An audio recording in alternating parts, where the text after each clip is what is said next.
in the High Court of a competent jurisdiction, Kaimeria. Woga Meho Mere, Bia High Court Naba, has set up another court Naba. Omuna, man of my High Court on the party High Court to Bere.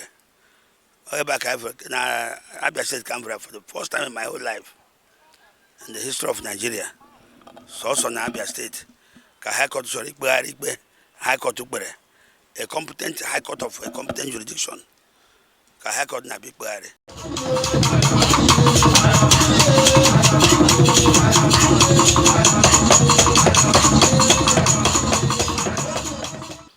Avambo Mazi engineer Dike Ezenta. Mbo nyoro na kedna chukwu na mara chukwu local government.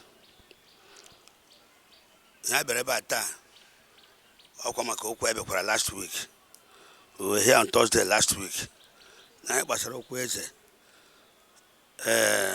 the government, Ebere, so ime force ndaru, kao nabateze, kao meze, nekwesi.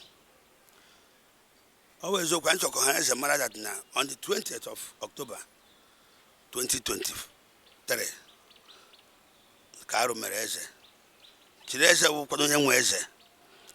Wonye zaruturu weze mazi Godwin Kanu de Kanu Koro Kenachi aro no habakatara cheze ogala me omenala ni lechi iche aga onye eze na-eme aga zaru kwesiri me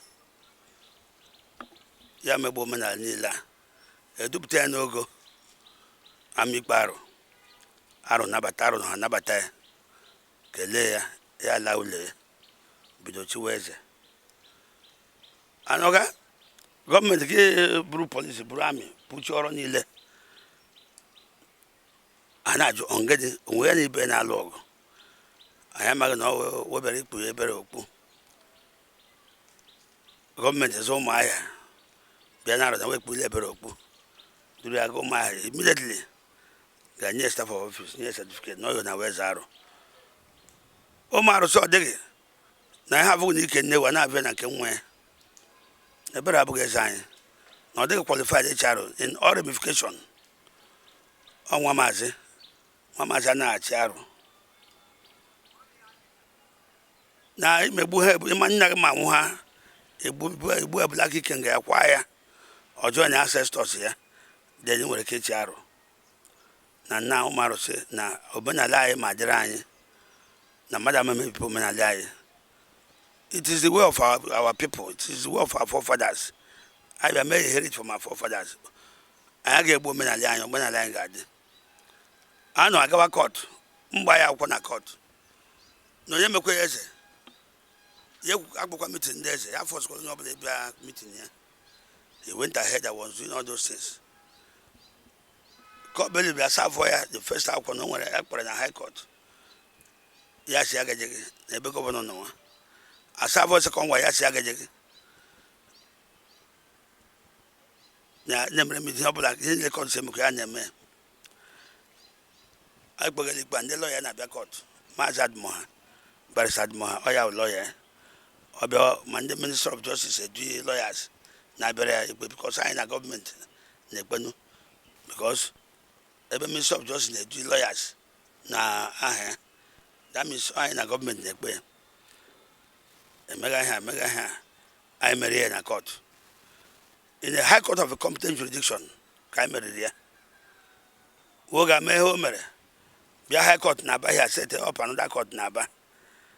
Omuna, man of my High Court on the party High Court to Bere. Abia State Canberra for the first time in my whole life in the history of Nigeria. So also in Abia State, High Court High Court to Bere. A competent High Court of a competent jurisdiction. High Court na big bari. I saw by sit melu. Ndi charo. Ile obro na ozirezi. In bankito. Okwa no ozirezi in bankpo. In baro onwe yempo. Ni ho na wo. Na osi ka ga anya kpoko ndi chi oha jibiri, oha aru jibiri. Ni ututu a. Ngbo butere pe mai. Kpoko ndi charo. Kpoko ibinu kpabi. The Supreme Court of Africa.